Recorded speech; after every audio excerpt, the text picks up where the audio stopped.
¿Por qué sin el guaraní es imposible entenderla a un paraguayo? Porque tenemos el yo para. El yo para es un modo de hablar que mezcla el guaraní y el español. Es como que hablo en español, pero de repente digo unas palabritas extrañas. Y esas palabritas extrañas justamente es el guaraní.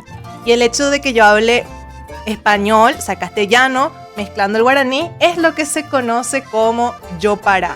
Y hay dos formas en las que se utiliza el yo para. Una versión más simple del yo para es poniendo palabras cortitas al frente o al final de una palabra. Por ejemplo, tenemos esta que es del estilo que yo suelo usar.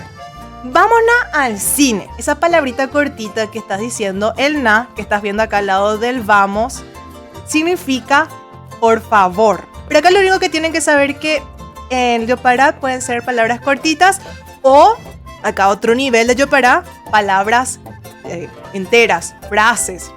Pueden ser palabras enteras de guaraní con el español. Por ejemplo, a escribir debe WhatsApp Anderes contestai. Acá subimos la dificultad. Por eso es que le digo que sin el guaraní es imposible entenderle al paraguayo.